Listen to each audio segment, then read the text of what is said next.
Hi, this is Jonathan Lunger from hologramchat.com, and I'm pleased to have my friend Joni McMahon with us today. Joni has gotten a doctorate in psychology, and she's an expert teacher on the law of attraction and also an internet marketer. Thanks for being here, Joni. How are you doing today? I'm just doing great. Thank you so much, Jonathan, for having me. I appreciate it. Well, Good to be you. here. It's great to have you here. Thank So you. today's topic we were going to address was the addiction that people have. And what's your perspective on that complex topic? Well, it's a pretty huge issue in our culture, isn't it? We've got whole institutions that are created just for specific addictions, alcohol addiction, drug addiction, and other, gambling addictions. Mm-hmm. And sometimes people see these as separate things, and perhaps they are separate in terms of what a person is addicted to, but really they all have a lot of commonality. So addictions are really a person's attempt to try to feel better, because inherently we are freedom-seeking beings who know that well-being is our nature. That's who we really are, as happy and joyful beings. And whenever we're not feeling that way, we have negative emotion and negative patterns of behavior that tell us we're going the wrong way towards our own happiness. But most people don't understand this internal emotional guidance system. They don't understand the purpose of our emotions and what they tell us.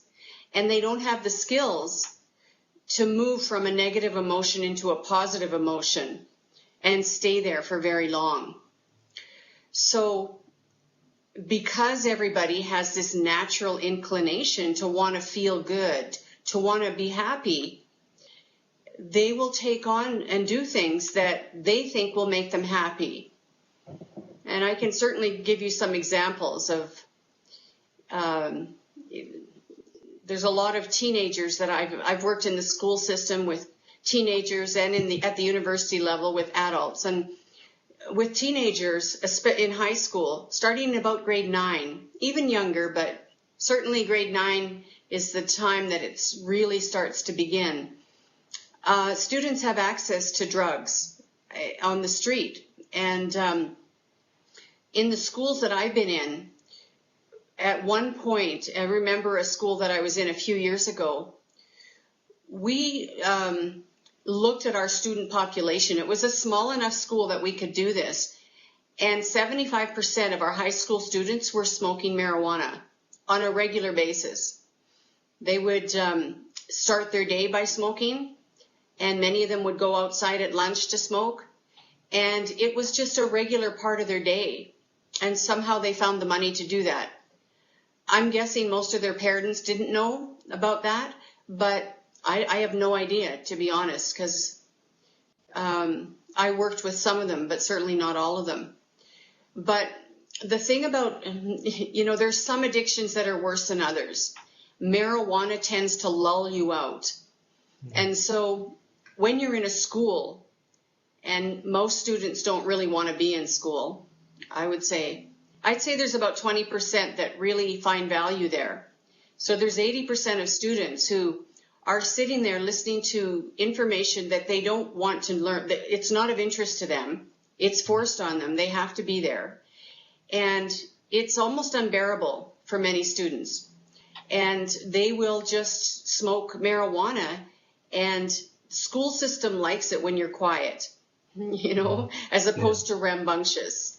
Yeah. So if you're sitting there and you're looking like you're listening, but you're really blissed out on marijuana, that's really a coping mechanism to stay in that environment, because for many kids, it's very painful, especially since the dawn of the internet, because kids, there's nothing that's more potent than the internet. It has changed the game of life for everybody. There's probably very few people that don't at one time or other in a day Google something that they're looking for, you know. Yeah. It's a huge part of people's life, and leading edge ideas are on the internet. People can watch music, and there's so many things on the internet that's of interest to people. And our students know that, our young people know that. And so that's why they are drawn to the internet. It's where all the action is. It's where a lot of really great things are happening. And I'd say probably most parents don't understand that because, you know, they tend, in our generation, you know, we tended to, you know, we didn't spend that kind of time in front of the internet. We did other things. And so we tend to hold the value that it's better not to. But really, our kids know what's best for them. So anyway, just back to the addiction of, you know, marijuana in high school. That's where a lot of addiction begins. Because of our natural inclination to be happy. And most people aren't. Many people are raised in families where really the parents don't know how to take care of their inner world. And, you know, often it takes a very serious call, like a health issue, a tumor, a deep depression,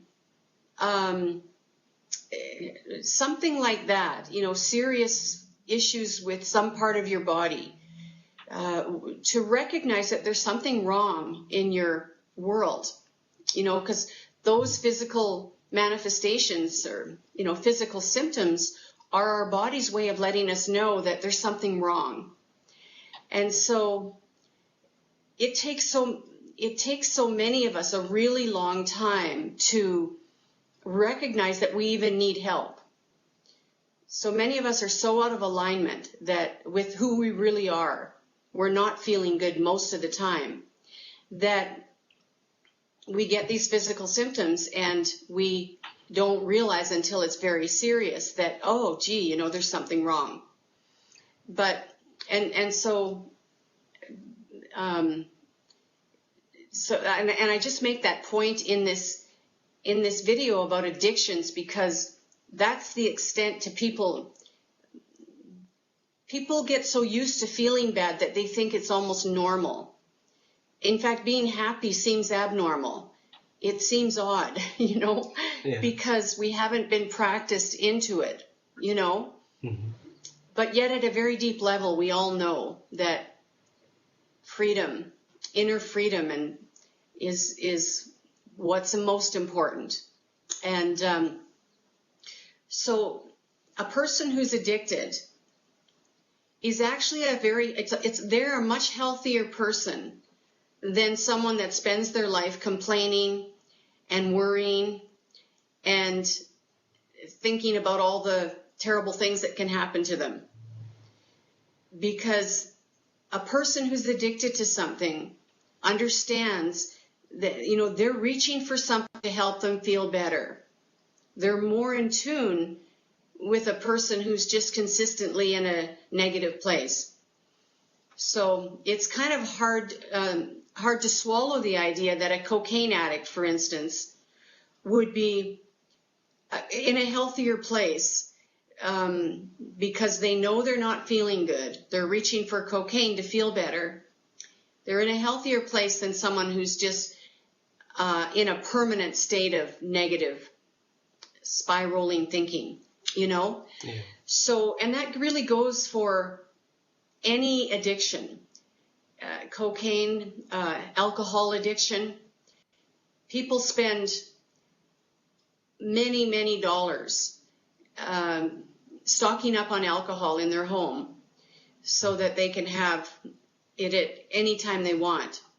And it certainly is a way to temporarily feel better. All of us have had wine or beer or whatever people drink. Yeah. And it gives you an immediate sense of feeling better. But when it gets to the point where we depend on that to feel better, and we're using that to medicate ourselves over a long period of time, that's when it starts to do a lot of damage. And ultimately, you know, it's not a very it's not the way we want to feel better. We want to feel better naturally, Yeah, exactly. So I don't know very many people that haven't had some kind of addiction. It could even be addiction to shopping, spending money, shopping, doing anything where you just feel this absolute compulsion to do it because you think it'll make you feel better. I can remember when my husband died, and I didn't really understand about the death process. I feel like I'm a much more evolved person in that whole topic, but at the time of his death, I was heartbroken, and I was completely stressed out because he had been sick for about 4 years, and I was working. I had a very high-powered job at a university at that time, and I was just fried. This is the word I could use. I was so stressed out. His health was not good. We were doing everything we could to help him, and I was in this in this job. So by the time he actually did transition, I was not only heartbroken, but I was completely exhausted. And over the next few years, as I was trying to come to grips with that, because we had been together for many years, I went through a series of addictive behaviors that I tried to do to make myself feel better. So one of them was spending money. I kept thinking, I just would spend money on things that I normally would not have spent money on. But it was just this desperate attempt to feel better. I kept thinking that I would feel better after. And, sometimes when you buy something, you do get you do feel better temporarily, right? Yeah. for the afternoon or the next day or something. Yeah. But that ultimately is not what brings us happiness. Yeah. All those beautiful things, as wonderful as they are. I'm not against material things. I love them. I have many beautiful things. But when we think that that's our source of happiness, that's what gets us into trouble. Yeah. And then medication. That's the other thing with me. What happened is that I just was feeling so terrible that I was on antidepressants and sleeping pills, and then I started having pain symptoms, so I was on painkillers, and all of those were ways that doctors, I guess, said that I would feel better. And I did temporarily. I'm not against medication. I think there's a place for it because, it kept me alive, I guess, is what I would say. But it certainly didn't make me happy. Yeah. It stopped the obsessive, depressive thoughts. So, another addiction that I have had is an addiction to, but I took all those medications to try to feel better. I'm only using myself as an example because really we learn from experience. And I think everybody has examples that they could talk about, when they really think about it. Another pattern of behavior that I developed just trying to feel better was watching movies. I would just watch tons and tons and tons of good feeling movies because my thoughts were so terrible. I had not experienced that kind of thinking before. I didn't really know what a depression felt like before. And I had never experienced those kind of thoughts. I didn't even have access to those kind of thoughts before because when you're happy, you don't have those kind of thoughts, Yeah. So the kind of thoughts that depressed people have. So I just would watch movies, and honestly, while I was watching the movie for 2 hours, I would feel better. It was a really great coping mechanism for me. I spent a lot of time doing it because I just didn't have another way to feel better. I didn't have the skills. And you know what? I was trained at the doctorate level in psychology. It's very in some ways, I'm glad I went through that, because I can see how our schools of psychology, they really don't understand about inner wellness. I can't.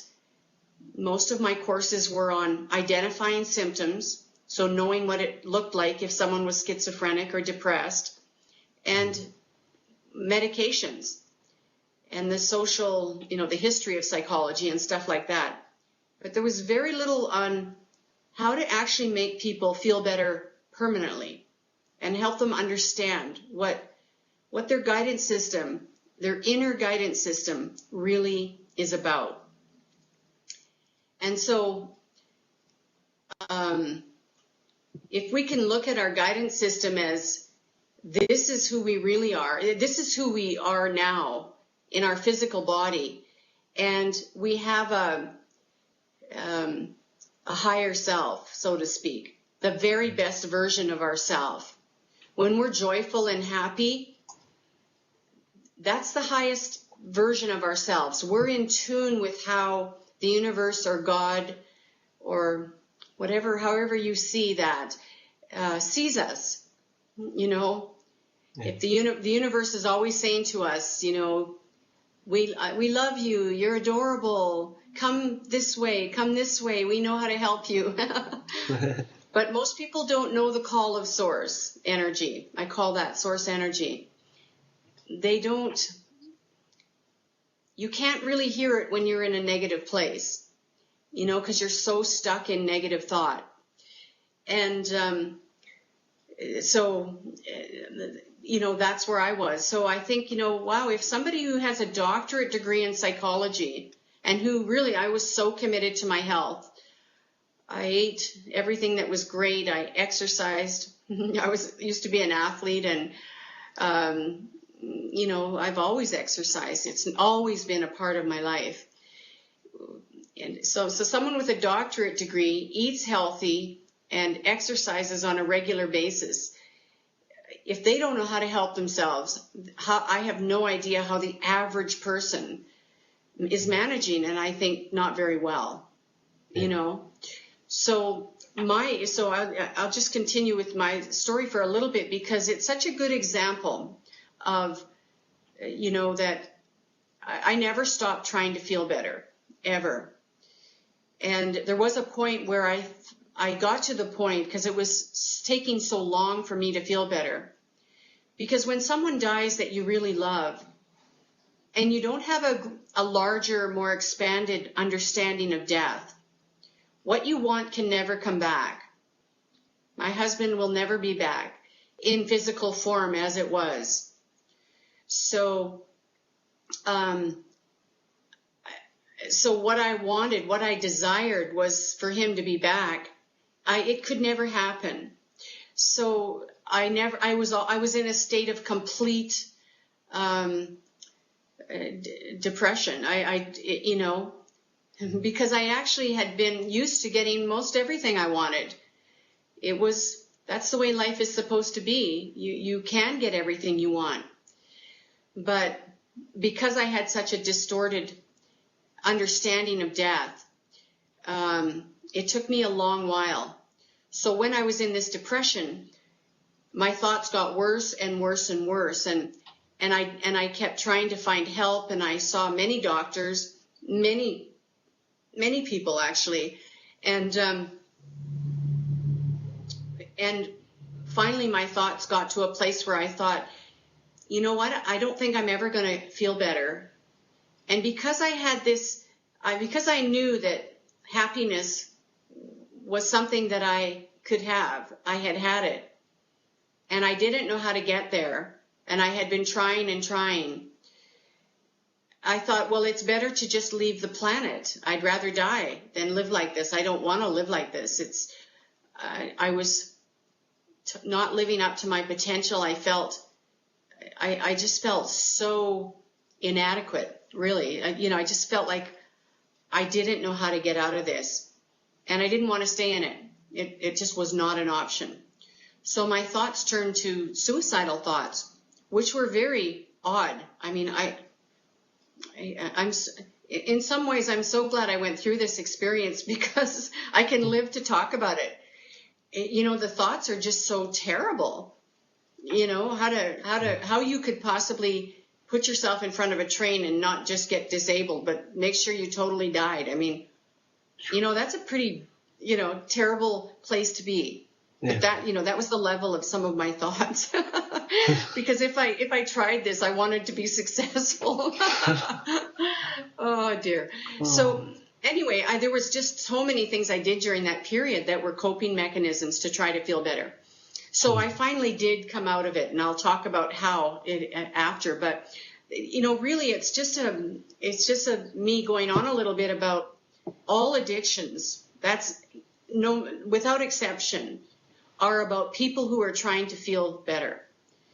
And then, you know, eventually they become physically addicted to, say, cocaine or alcohol or marijuana or whatever, and it becomes a part of your life.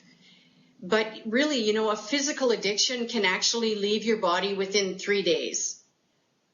If you are off cocaine or marijuana for 3 days, or alcohol for 3 days, or coffee for 3 days, it will leave your system.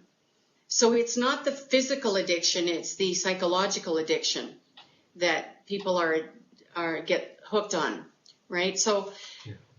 But I can't think of it, you know, gambling, the same thing. People are desperately spending money thinking that if they win some, they're going to feel happier. But a lot of that behavior is anxious behavior. You know, it's like anxiety-ridden behavior to try to feel better. The gambler, the shopper, the person that drinks too much, the person that's on cocaine, on marijuana, all of it's about that. What are some other addictions? There's patterns of behavior that people get addicted to. Emotions. Mm-hmm. I think some people get addicted to having a complex, like thinking they deserve more, or I think that those are kind of similar in that even if a person doesn't consume anything, like they don't drink and they don't have caffeine, they can still be addicted to thinking that their way is the only way. Yes, that's a really good point. Absolutely. There's 9 patterns of behavior that I talk about. One of them is what you've just said, where people get addicted to believing they're right and everybody else is wrong. And you're right, absolutely right. So there's a whole pile of patterns of behavior that people get stuck in, where they over and over and over and over again think thoughts that really don't make them happy. You know, they're all patterns of behavior that are out of alignment with our true self. You know, our true selves are easygoing and relaxed and fun and happy and joyful and smart. And we know when to act. You know, our timing is just right. We know when to act because we can feel it come from within, the best time to act on anything.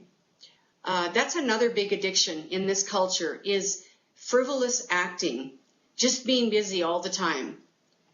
And the internet thing, where people are just constantly on the internet, and, you know, you and I are both in business, and, you know, just like 24/7 at your computer. It's just this addiction to not even important action lots of the time. It's just,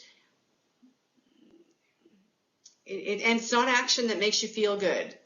You know, right. It's sort of unbalanced. It's a bit, you know, it's a bit like anything. You're just working to find a way to break through to feel better. Really, that's what it's all about. And so you know, I think that things are really, it's such a wonderful time to be alive, because it's an age of consciousness. It's an age of people really realizing that inner wellness is where it's at. You know, yeah. It's totally the name of our purpose on life. That's what we're here for, is to feel good and to be happy and relaxed and enjoy our friends and our business associates and our families and nature. And I mean, there's so much that's been given to us that doesn't even cost a cent. You know, the sunshine, the blue sky, the ocean, you know, or the rivers. It's just it's just so abundant. Clarity, you know, the clarity that we have when we feel good. You know, most people have probably had the experience of just feeling so good on a project and everything's flowed nicely. Well, that's the way life is supposed to be, you know. And so, while there are a lot of people on addictions, in addictive behaviors, you know, I never worry about that. It's not something that I fret about. Those are people that are trying to feel better. And I totally get that they're going to find a way, you know. They're searching. And they may not find it today when they're drinking their 5th glass of whiskey or something, whatever people, you know. Right. But they're, you know, the time of awakening for everybody is when people are ready. So, you know, like, and for myself, what ended up happening was I so wanted to get better, but I had literally given up. I had no more ideas, none. And I had access to some of the best minds in the world, really. I had read all the great books. I had the best doctors. I had enough financial resources to get the best of what I needed, but none of it helped me. And so finally, I was seeing a counselor that someone had recommended, and she gave me a book. It's called The Journey by Brandon Bays. And Brandon Bays used to work for Tony Robbins. She's a beautiful soul, a beautiful woman who was diagnosed with a very large tumor in her belly at a very young age. And she was stunned when that tumor happened. That's the other thing, is that everybody's lack of feeling good manifests in a different way. None of us are the same. But a tumor, depression, sore feet, asthma, anxiety, unhealthy patterns of behavior, they're really all the same thing. They're just our body's response to negative emotion, sustained negative emotion in the body. And what happened with Brandon was she too wanted to get well so badly. Her doctors just wanted to take out the tumor. But Brandon was very wise. She knew that just removing a tumor without getting to the source of the problem, without cleaning up your energy, is sort of the language in the field. You know, the disease is just going to manifest in another way. It just comes back. You can't cut out something and then expect to feel better for long because you haven't done the inner work that's needed. So Brandon got led to this work that she now does and wrote about in that book, The Journey. And she came upon the knowledge that's now becoming more known.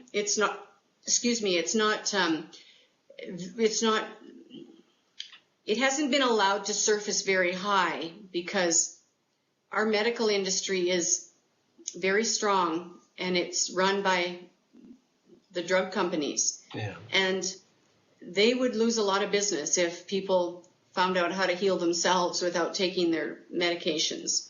So, but that's a whole other topic and not one that I want to really talk about much, but it's an issue of why things get suppressed. Yeah. Even the knowledge that I learned in my psychology class, a lot of that is mandated because drug companies give money to universities. Yeah. And they often will insist on, well, that's why they part of having the power to mandate curriculum is something that happens. So anyway, what Brandon's book is about is it's the science of what happens when something negative happens to us and we don't know how to deal with it. So, so what happened for her is she got access to an old memory, and the cell receptors had shut down when this event happened in her life. It was an event where she witnessed violence in her childhood. And she was so shocked by it and didn't have any skills to know how to properly deal with it.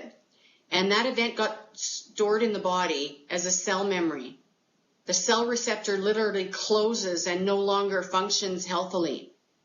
And so what happened is that that cell memory manifested as a cancer tumor, a football-sized cancer tumor, when she was in her early 40s. And when she got access to that cell memory through the work that she now has discovered, and she was able to process it in a healthy way, that tumor was gone in 6 weeks. That's amazing. And it is amazing. And when I read that book, because I'm you know, psychology really is considered a science, and I really was so intelligent in terms of knowing wellness. As soon as I read that book, I knew for sure that was what was stopping that was what was holding my depression in place. That was the missing piece that I just didn't have access to.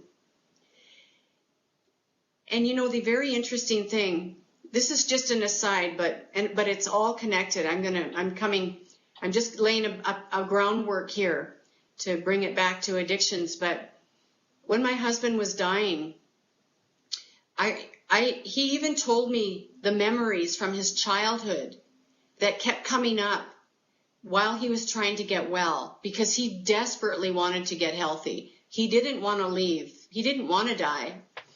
And he told me the memories. I knew the memories. They were terrible childhood memories. He had had a difficult time as a child, and I won't get into that, but he said, you know, he asked me several times, you know, help me with this, because they keep coming up. I don't know what to do about them, you know. And so a few days, you know, it wasn't that long before he died, where we spent a whole day trying to figure out what to do with these memories that kept coming up, because he knew in his heart that this was the cause of his cancer. He knew it. He could feel it. He just had access to that knowledge, but we didn't have the skills. So it's so interesting to me that I would have had that experience with him, and I'm now doing this work. You know, like really his death has led me to the work that I do now. So after I read the book, I immediately got in touch with the practitioner in my town, and I went to her, and within 5 sessions, that depression of 5 years, where I had seen a therapist every week for 5 years, lifted. And all the and a lot of the addictive behavior, you know, the addiction to watching movies, and I let go of medication after 5 sessions. I didn't need them. And the cell memory that I cleared was one of being in the womb. That one memory. And I actually even knew it, but because I was aware of it. I knew that memory, I knew that was a troublesome memory. I knew about my mother's experience having a baby. She didn't want a child. And, but I didn't know what to do about it, right? So I was so excited after I had the first session, and honestly, by the 5th session, I had already worked with probably, 40 people, helping them clean stuff up that I couldn't help them with. And because most therapy is not very effective. You know, when you talk on and on about how awful you're feeling, and it's just sort of, that makes it worse, actually. Yeah. So I got trained immediately. I got trained in journey work at the very advanced level. It's the only thing I do and I combine it with law of attraction teachings about knowing what your emotions are about, and that we all have 2 points of relativity, who we really are and who we are being. Yeah. And our constant goal is to be who we really are, which is this loving, joyful being. And that's the only relationship in anybody's life that's most important. When you take care of that relationship and you're constantly moving towards source energy or God or the universe, everything else falls into place. That's what attracts all the good things to you. So when I'm working with people, I always say that, no child or no spouse or no friend is more important than the key relationship between you and you, the bigger you. And so it takes a lot of us a long time to get there. But when I'm working with people that have addictions, I always say, good for you for finding a way to feel better. I never see it as a bad thing. And if I'm working with a teenager or a child, I always reassure the parent that it's not a bad thing. Your child is really healthy. They're trying to feel better by doing this, by taking this. So, and there's so many wonderful things happening now on the planet. The teachings of Abraham, of the law of attraction, about how the universe really works, that it's an attraction-based universe, and that the reason negative things happen to us, any negative thing, whether it's our health or relationships or financial issues, it's because of our sustained patterns of thinking that are attached to negative emotion.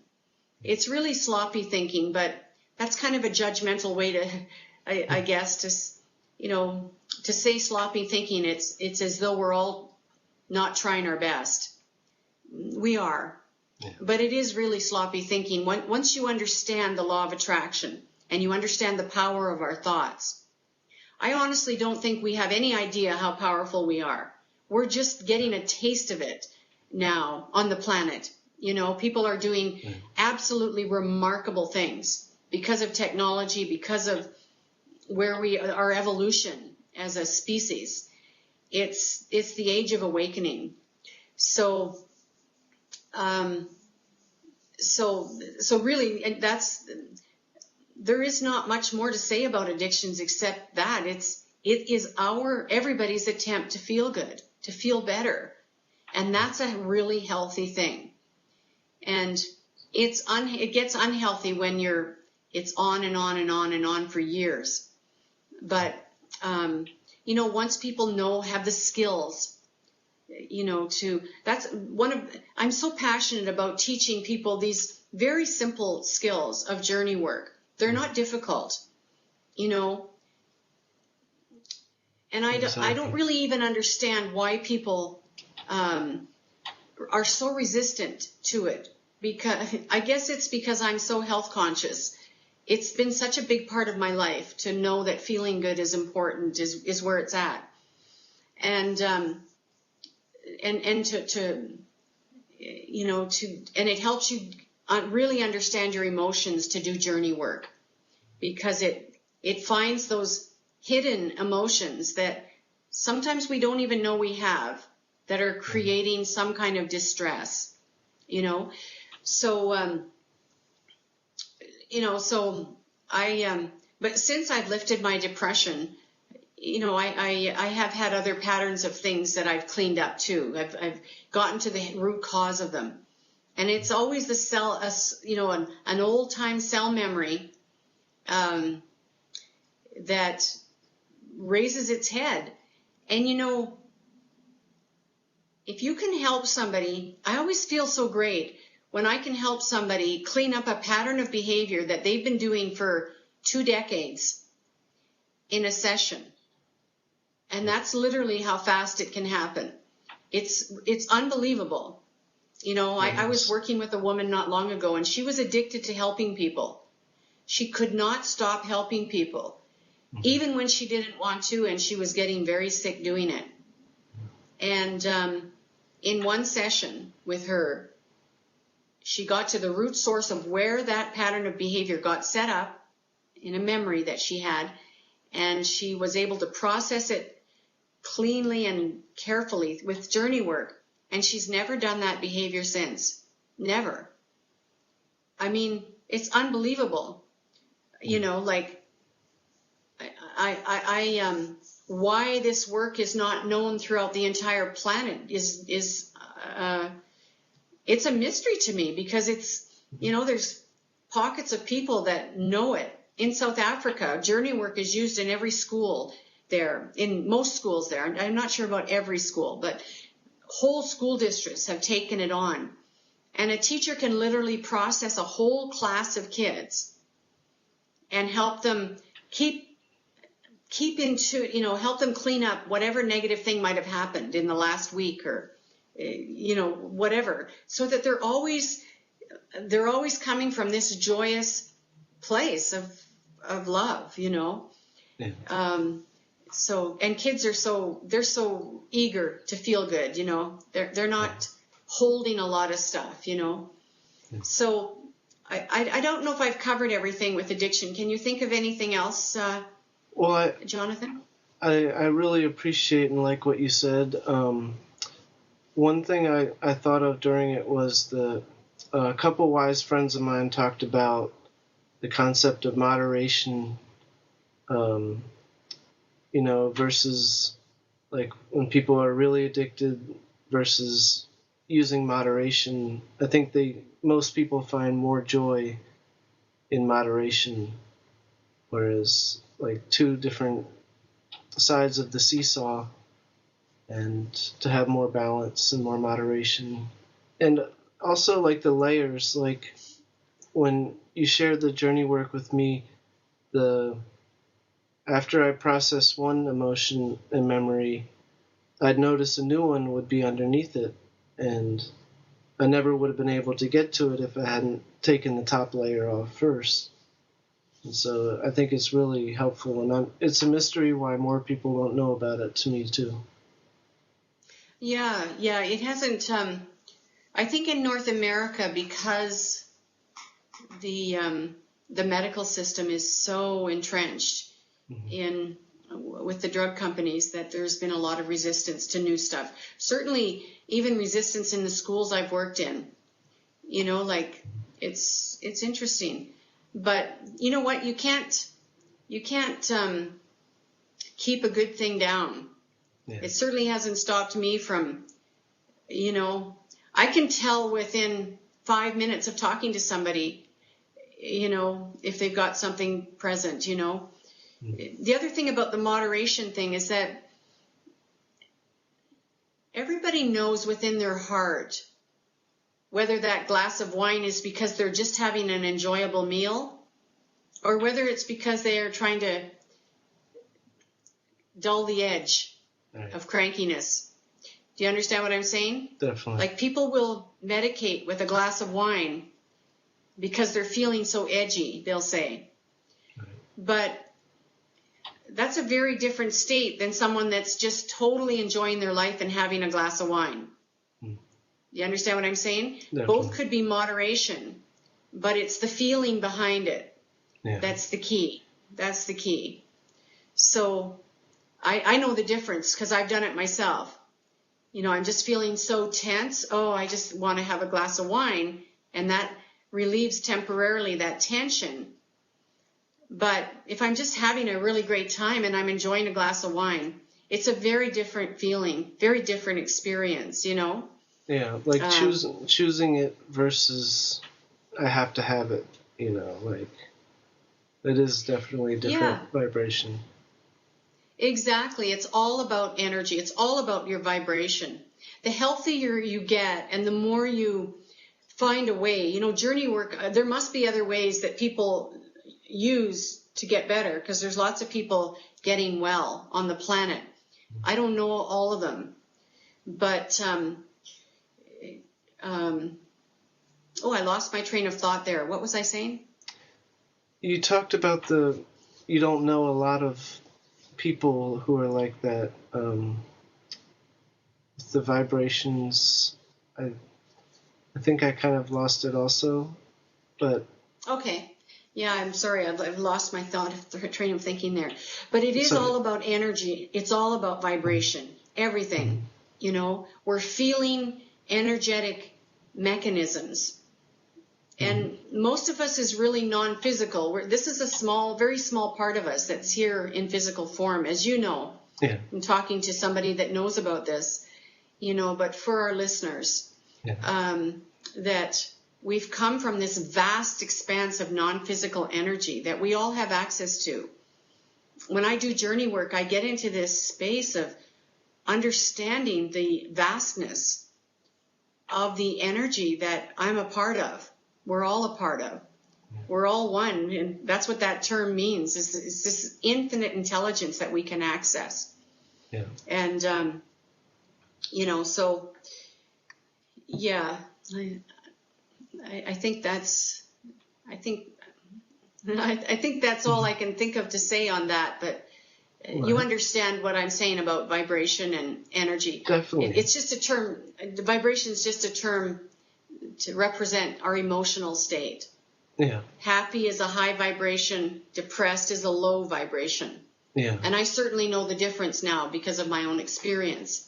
So, you know, but that's what that is. Everything is about energy. And, I was going to say about the medical industry that they don't really know that, you know. Mm-hmm. And I was so surprised at how eager and quickly my doctor was willing to give me all kinds of medication. Because honestly, he didn't know how to help me. And I don't think it's because he was an awful man. He was he wanted my best, you know. Yeah. But I wasn't getting better, and he was using the tools he had, which was medication, to see if he could help me feel better. But it actually did make me feel worse, you know. It wasn't good for me. It felt so foreign in my body to have these chemicals there, and you know, all the side effects. Because I've studied about drugs in my training, I know I've seen all the side effects that you can have from an antidepressant drug. Mm-hmm. It's 4 pages of side effects and a couple of paragraphs of what the benefits it might do for you. Yeah. They don't know what these chemicals do to us. None of these people do. Right. They just put them in the market, and they make huge sums of money for many people. So it's an economic thing, I think. Yeah. You know, so that's okay. You know what?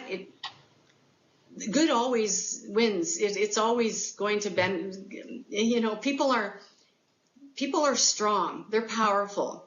You know, one person that's feeling happy is more powerful than 10,000 people that are not, because they can access the resources of source energy. That's where our power is. So I feel so confident, so happy. I don't worry about people that are addicted. I help them if they come to me, for sure. Give them the skills to lift their addiction. Mm. But I know that they're pretty darn healthy because they're trying to get better. Yeah. You know, so it makes me you know, my experience in schools is, you know, when I discovered that 80% of my high school students that I was seeing is on marijuana, I thought, wow, you know, these kids are really giving us a message, you know, and they were all just sitting in class and looking like they were listening, you know, and many of the students that I talked to when I was counseling them, they said, you know, there was not one teacher that noticed. Not one. Because when you're on marijuana, you can look like you're interested, but really be blissed out, you know, in a classroom. So they were pretty clever. You know, I thought that was clever coping, really. I don't mean that really, but you understand what I'm saying. They were genuinely trying to get through this school experience that they hadn't chosen. Yeah. And it was pretty hard for them to sit there all the time. So I hope I've brought some clarity You have. to this area of addictions. You I don't have. see it as the huge issue that many people see it, because I know that the solutions are pretty simple when people are ready,